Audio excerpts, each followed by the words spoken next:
நமக்கான தலைவரை சரியா தேர்ந்தெடுத்தா தான் அந்த 5 ஆண்டுகள் ஆட்சி நல்லா இருக்கும். ஒரு கிரைசிஸ்ல ஒருத்தர் எப்படி பெர்ஃபார்ம் பண்றாருங்கிறத வச்சு நாம சோதிச்சோம்னா ஒரு உண்மையான தலைவரை, ஒரு சிறந்த நிர்வாகியை நாம் கண்டறிய முடியும். அப்படி காலம் இந்த தமிழ்நாட்டுக்கு தந்த கொடை மாண்புமிகு அண்ணன் எடப்பாடியார் என்று நான் இந்த நேரத்தில் சொல்ல கடமைப்பட்டிருக்கேன். ஏன்னா he is definitely not an accidental CM. He is a CM who knows governance. He is a CM who has administrative instinct. தனக்குள்ளே இயற்கையாகவே அந்த நிர்வாக திறனை புரட்சித் தலைவர் எம்ஜிஆர், புரட்சித் தலைவர் அம்மா அவர்களுடைய பாசறைகளை பயின்றதன் மூலமாக, குறிப்பாக மக்களோடு மக்களாக வளர்ந்ததன் மூலமாக பெற்றவர். தன்னை அவர்களுடைய நிலையிலே நிறுத்தி பார்க்கிற எம்பத்தி என்று சொல்லக்கூடிய மற்றவர் நிலையிலிருந்து பார்க்கிற அந்த பண்பு அவரிடத்திலே அதிகமாக இருக்கிறனால அவரை நாம் இன்றைக்கு கொண்டாட வேண்டிய சூழல் இருக்கிறோம். அவரை மீண்டும் தேர்ந்தெடுக்க வேண்டிய சூழல் இருக்கிறோம். ஏன்னா கொரோனா, கஜா புயல், ஒக்கி புயல், சென்னை தவிர்த்த அனைத்து மாவட்டத்திலுமே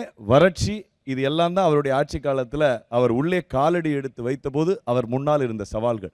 அதை அத்தனையும் தான் ஒரு மிகச்சிறந்த நிர்வாகி என்ற முறையிலே சரி செய்தாரா இல்லையா என்பதை நான் உங்கள் பார்வைக்கே விடுகிறேன். கோவிட் நேரத்தில் இந்தியாவிலேயே அந்த வேக்சின் கண்டுபிடிக்கிறதுக்கு முன்னாடி அந்த வேக்சின் வந்தால் அதை நான் தமிழ்நாட்டு மக்களுக்கு இலவசமாக தருவேன். 2 மாதம் ரேஷன் கடையில் பொருட்கள் இலவசம். மாணவர்கள், இளைஞர்களுக்கு அரியர் இருக்க ஆல் பாஸ். நான் கொடுத்த லேப்டாப்புக்கு 2 GB டேட்டா தரேன், வீட்டில் உட்காந்து படிங்க. ஸ்கூலுக்கு போக முடியலையா, கல்வி தொலைக்காட்சி தந்திருக்கேன், அங்கே கிளாஸ் எடுப்பாங்க, அங்கேயே நீங்கள் பாடம் படிங்க. வறட்சியா, சென்னை தவிர்த்து அனைத்து மாவட்டத்திற்கும் வறட்சி நிவாரணம் கொடுத்த ஒரே முதலமைச்சர் தமிழக அரசியல் வரலாற்றில் எடப்பாடியார் மட்டும்தான். ஏன்னா வரலாறு காணாத வறட்சி. அப்போ ஒகே புயல், வார்தா புயல், எந்த புயல்னாலும் செந்தில் என்ன சொன்னாங்க, எதிர்க்கட்சி தலைவர் சட்டமன்றம் போகாமல் வந்தார். முதலமைச்சராக இருந்த போதும் நாகை மாவட்டத்தில் இருக்கிற வாழை விவசாயிகளை நேரிலே சென்று செஷன் நடந்துகிட்டு இருக்கப்ப அங்கிருந்து கார் எடுத்துட்டு போய் அந்த புயல் வந்த உடனே போய் முதலில் பார்த்தார். எங்கள் OS மணியனவர்களோட நேராக போய் பார்த்தார். களத்தில் நின்று அரசியல் செய்வதற்கான அந்த நாலேஜ் இருக்குங்க.